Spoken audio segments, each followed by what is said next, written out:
욥기 제 31장.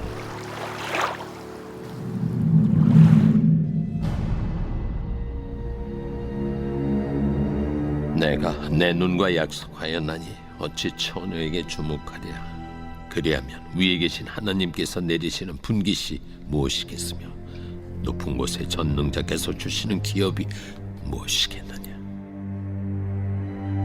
불의한 자에게는 환난이 아니겠느냐, 행악자에게는 불행이 아니겠느냐. 그가 내 길을 살피지 아니하시느냐, 내 걸음을 다 세지 아니하시느냐.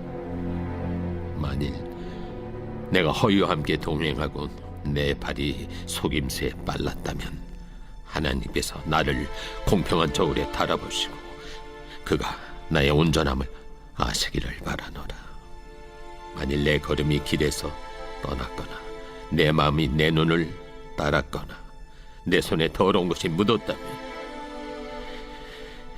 내가 심은 것을 타인이 먹으며 나의 소출이 뿌리째 뽑히기를 바라노라.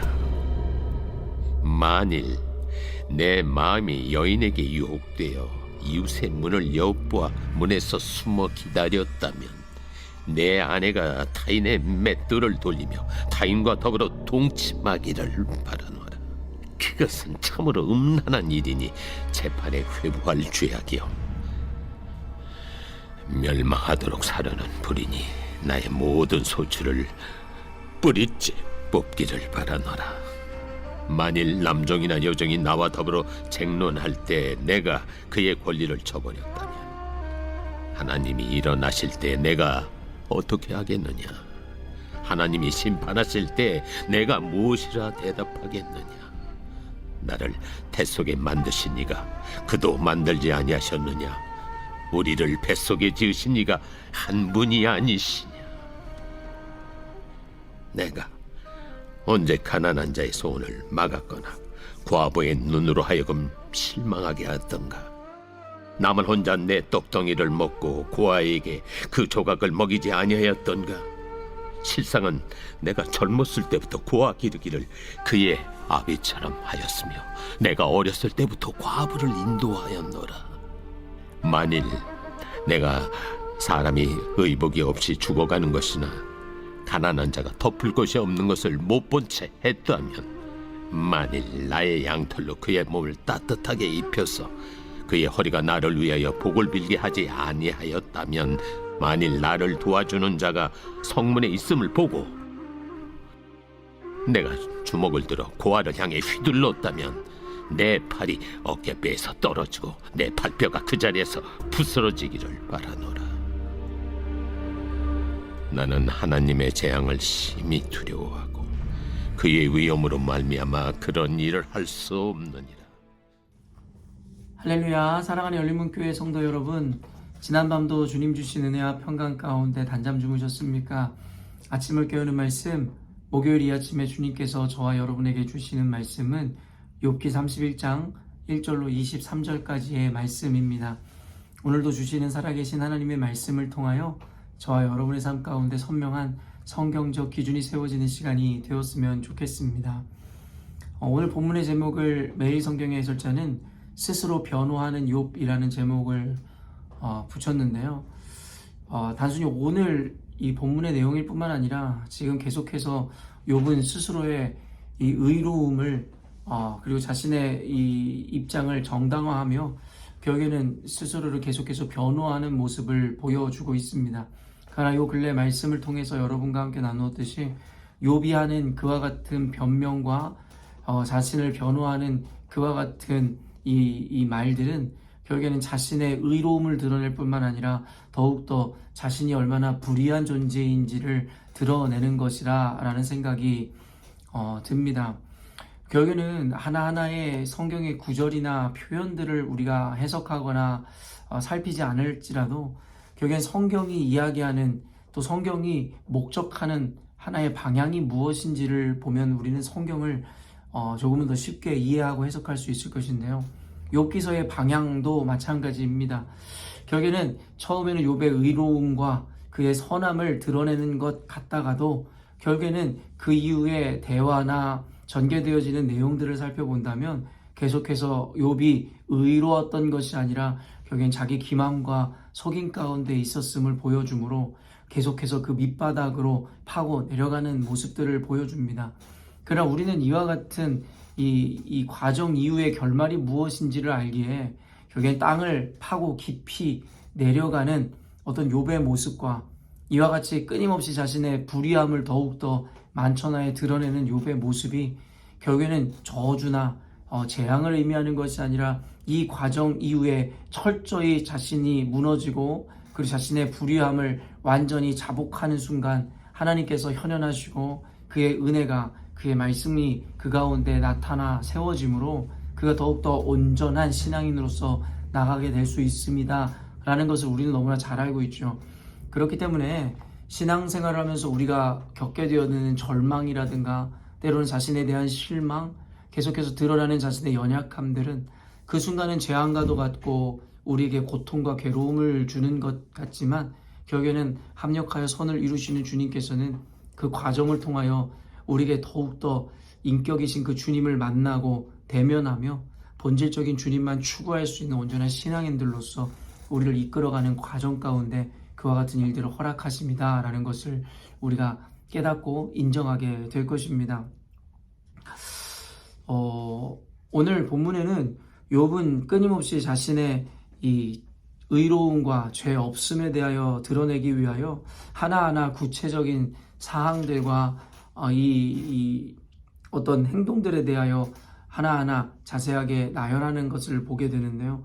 오늘은 자신이 결코 죄를 짓지 않았다라고 변호하며 내거는 항목이 이와 같습니다.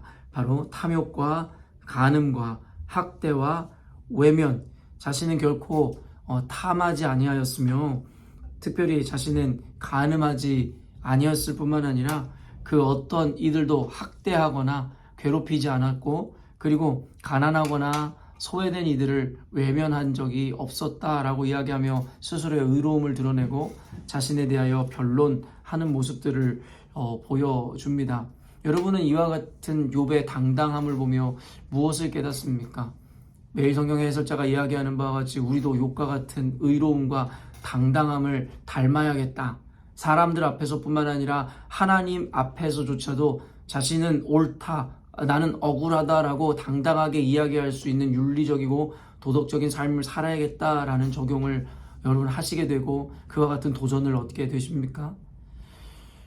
성경은 요즘에 계속 이야기하지만 그와 같은 것을 우리들에게 결코 이야기하는 것이 아님을 우리는 잊지 않아야 합니다.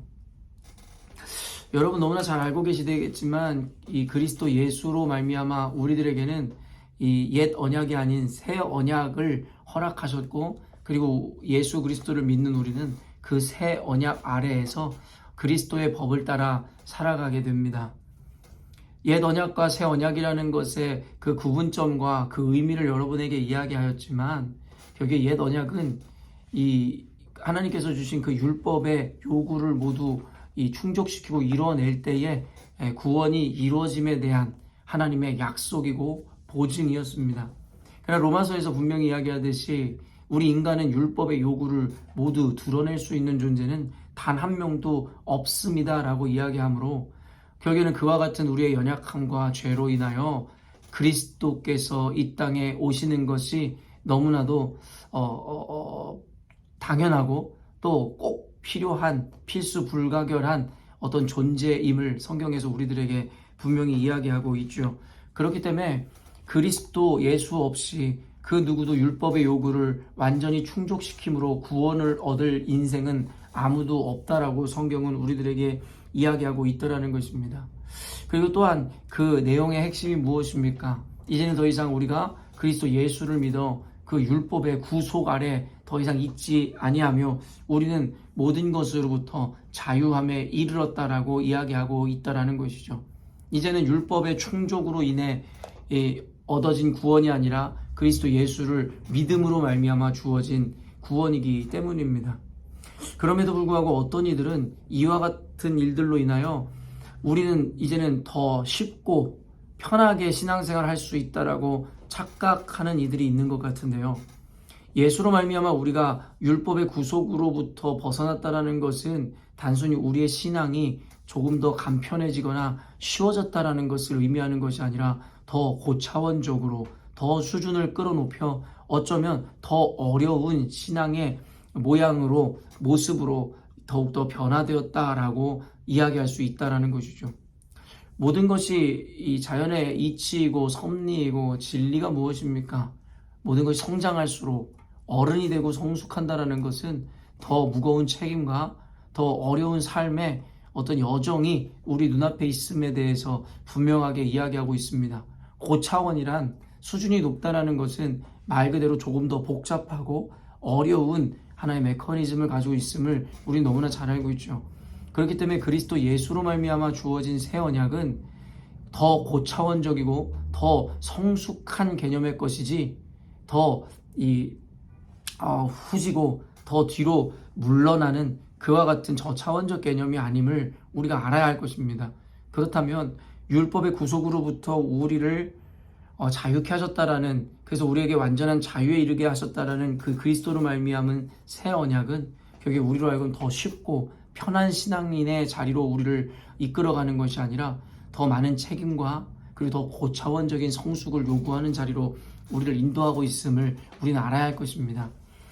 그렇기 때문에 실례로 결국에 성경에서 뭐라고 이야기하고 있습니까? 이 마태복음 5장 28절과 요한일서 3장 15절을 보면 여러분도 아시다시피 율법에서 가장 엄히 금하고 있고 이스라엘 백성들이 가장 쉽게 노출되었었던 그 죄악이 무엇이었냐면 바로 간음과 살인이었습니다. 그렇기 때문에 이 성경에서는 이 간음과 살인에 대해서 엄히 징계하고 그것을 엄히 꾸짖어 경계하고 있는데요. 마태복음 5장 28절에서는 이 간음에 대한 규정을 그리스도께서 가르쳐 주십니다. 뭐라고 이야기합니까? 간음하지 말라 하였는데 이것은 단순히 육체적인 음욕과 음란만을 의미하는 것이 아니라 마음속에 이 음욕을 품는 자마다 이미 간음하였느니라 라는 말씀을 하십니다. 훨씬 고차원적이고 어려운 수준의 의미인 것이죠. 이전에는 마음은 악을 행할지라도 마음으로는 음욕을 품을지라도 결국에는 그 음욕을 참아내고 그와 같은 행위로 옮기지 않으면 그것을 죄로 정죄하지 않았으나 이제는 마음으로 품는 것마저도 이미 가늠한 것이나 진배 없다라고 이야기하니 여러분 얼마나 더 어려운 수준의 신앙과 성숙을 우리에게 요구하는 것입니까? 또한 요한일서 3장 15절 보면 살인하지 말라 하신 그 하나님의 율법과 말씀을 상기시키며 결국엔 살인은 단순히 물리적으로 우리가 누군가를 죽이지 않아도 마음속으로 형제를 미워하는 것만으로도 이미 살인을 저질렀습니다 라고 이야기하고 있다라는 것입니다. 그러므로 이와 같은 관점에서 보면 욥이 진짜 실제로 지금 이야기하는 바와 같이 탐욕과 간음과 학대와 외면하는 일들을 물리적으로 실질적으로 행하지 않았다 손치더라도 결국엔 이와 같은 고차원적인 그 하나님의 중심을 살피시는 주님의 그 은혜와 그 의의 입장에서 살펴본다면 그가 마음으로라도 누군가에게 음란을 품고 그리고 누군가를 미워하고 누군가에게 온전하지 못한 마음을 가지고 있었다면 그것이 이미 탐욕이고 간음이고 학대이고 외면이다라고 성경은 우리들에게 이야기하고 있다라는 것이죠. 그러나 욥이라는 존재는 결국에 자신의 외형이나 형태에만 결국엔 집중하여 자신이 그와 같은 일을 행하지 아니하였다라는 것으로 자신의 의로움이 증명되는 양 이야기하고 있다라는 것이죠. 그런데 우리가 또 이 구절을 읽어보면 또 다른 의미에서 이 의미를 생각해 보게 됩니다. 7절 말씀 보면 만일 내 걸음이 길에서 떠났거나 내 마음이 내 눈을 따랐거나 내 손에 더러운 것이 묻었다면 여기 보니 마음이 눈을 따르지 않았다라고 스스로 이야기하고 있다라는 것이죠.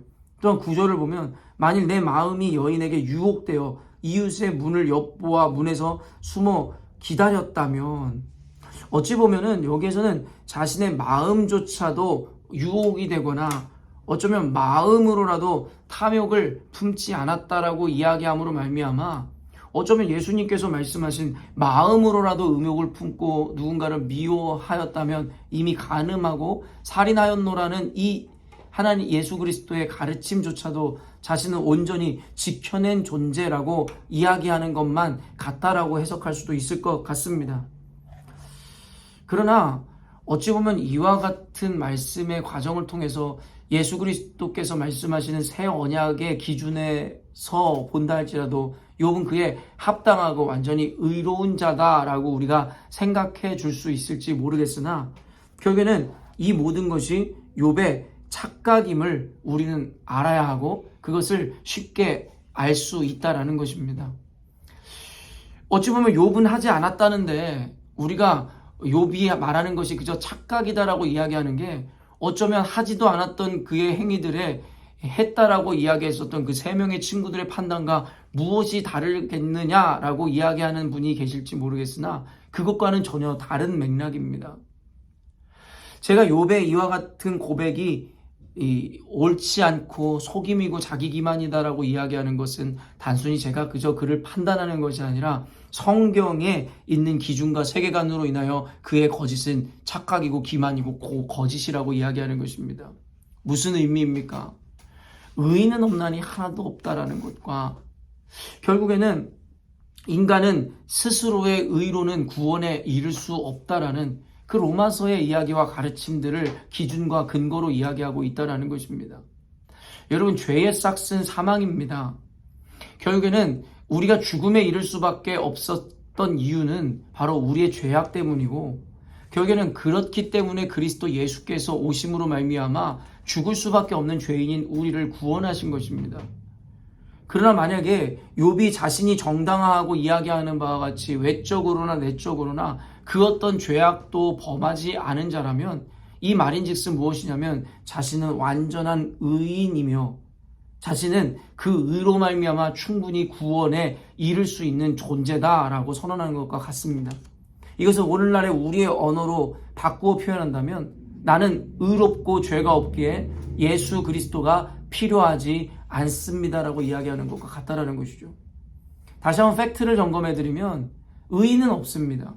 그리스도 예수를 붙들지 않고 구원을 받을 수 있는 완전하고 의로운 존재는 신구약 통틀어 앞으로도 있을 수 없는 존재임을 성경은 우리에게 분명히 이야기합니다.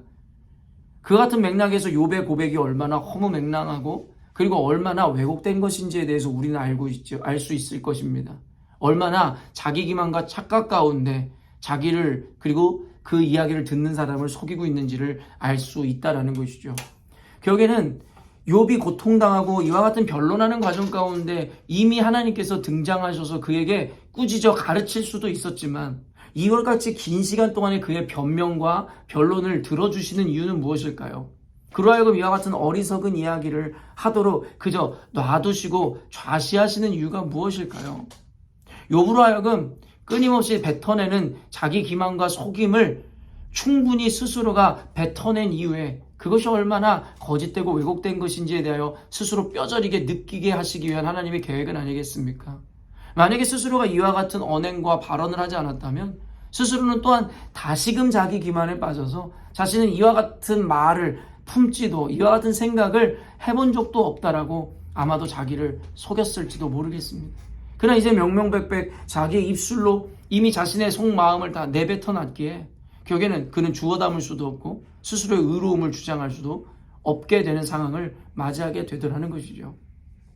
사랑하는 성도 여러분, 단순히 욥을 매도하거나 욥에 대하여 계속 이와 같은 프레임으로 그가 하는 모든 것들 고백들을 시비 걸며 그를 죄인이다라고 손가락질하려고 하는 것이 아닙니다. 이와 같은 맥락은 성경에서 지금 우리들에게 요구하는 맥락이고 우리로 하여금 보게 하기를 원하시는 하나님의 의도가 있음을 우리는 먼저 그와 같은 문맥을 통해 알아야 할 것이고 또한 욥기서뿐만 아니라 전체적인 성경의 기준과 맥락을 통해서라도 욥이 스스로를 정당하고 의롭게 여김으로 자기를 변론하는 이와 같은 고백과 이와 같은 이 변론들이 얼마나 어리석은 것이고 허망한 것이며 얼마나 자기 속임과 기만 가운데 있는지를 알아야 한다는 것입니다.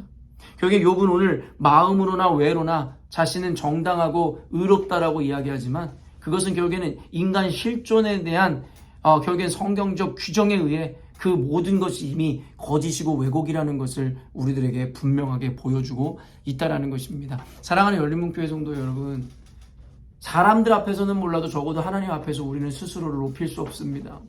스스로를 의롭다 할 수 없으며 스스로의 행위가 온전하라고 이야기할 수 있는 이는 단 한 명도 없어야 합니다. 우리는 모두 우리 스스로의 의나 우리 어떠함으로는 구원에 이를 수 없는 존재입니다. 그래서 누구나 할 것 없이 모두 예수 그리스도가 필요한 것이겠고요. 사랑하는 열린문교회 성도 여러분, 오늘 말씀을 통하여 우리 이 욥이 이야기하는 바와 같이 우리도 이와 같은 스스로의 의로움에, 스스로의 정당함에, 내 외적인 이와 같은 자신의 착각과 기만 가운데 스스로를 옳다 이야기하고 의롭게 여기는 사람들은 없는지 한번 스스로를 점검하셨으면 좋겠습니다. 결국에는 스스로의 옳음과 정당함으로 인해서 자연스럽게 맺어지는 열매가 무엇입니까? 바로 원망과 불평과 불만이라는 것입니다. 나는 이렇게 의로운데, 나는 이렇게 정당한데, 나는 이렇게 옳은데 내게 주어지는 이와 같은 상황이 과연 옳습니까? 라고 하나님에게 우리는 불평과 원망과 그와 같은 이 악을 내뱉을 수밖에 없는 존재라는 것입니다. 사랑하는 열린문교회 성도 여러분, 오늘 말씀을 비추어서 우리 스스로의 모습과 스스로를 의롭게 여기고 정당하게 여기는 우리들의 내 외적인 그 악한 본성에 대하여 들여다보고 반성하며 하나님의 긍휼을 구하는 오늘이 되어야 할 것입니다. 그와 같이 겸손함으로 주님 앞에 납작 엎드려질 때에 비로소 주님께서 우리 가운데 현현하시고 우리 가운데 주인으로서 우리 삶 가운데 당신의 깊은 뜻과 그 은혜들을 나타내 보여주시리라 믿습니다. 함께 기도하겠습니다. 사랑하는 주님, 계속되어지는 욥의 변론과 스스로를 높이는 모습을 보며 하나님, 인간의 어리석음과 인간의 착각을 보게 됩니다. 하나님, 그것은 단순히 욥이라는 인생의 문제가 아닌 하나님, 이 영상을 보고 있는 모든 실존과 인생 모두의 문제임을 다시 한번 고백해보게 됩니다. 우리 스스로가 자기 기만과 착각에 빠져 얼마나 스스로는 의롭고 정당하고 온전한 존재인지 착각하는지 모르겠습니다. 심지어는 마음으로 품은 자신의 생각과 자신의 마음마저도 스스로는 완전하다라고 착각할 수밖에 없는 것이 우리 인간의 실존이며 한계인지도 모르겠습니다. 사랑하는 하나님, 우리로 알고 말씀을 비추어 겸손한 오늘이 되게 하여 주옵소서. 끊임없이 주님 앞에 우리를 낮추게 하시고 그로 말미암아 우리가 계신 예수님만이 더욱 높아질 수 있도록, 그래서 철저히 주님 앞에 굴복하며 주님 앞에 완전히 서렌더하는, 하나님 항복하는 우리가 될 수 있도록 인도하여 주시옵소서. 오늘 말씀을 비추어 스스로 반성하고 하나님 앞에 완전히 항복하여 주님을 높이고 주님의 뜻대로 순종하며 살기를 원하는 우리 열린문교회 성도들 삶 가운데 하나님 완전하심을 드러내 주시고 주의 뜻을 분명히 알아 오직 주님의 말씀 가운데 합당한 삶을 살아내는 오늘이 될 수 있도록 도와주옵소서. 감사드리며 거룩하신 예수님의 이름으로 기도합니다. 아멘. 사랑하는 열린문교회 성도 여러분, 오늘도 주께서 허락하시는 가장 복되고 귀한 하루를 우리가 맞이하였습니다. 오늘도 주님의 뜻에 합당한 인생을 살기 위하여 전적으로 주님 앞에 여러분을 굴복시키시고 하나님을 인정함으로 주님께는 영광이요 저와 여러분의 인생 가운데 가장 복된 하루의 삶을 살아내셨으면 좋겠습니다. 아침에 깨우는 말씀은 내일 아침에 또 만나도록 하겠습니다.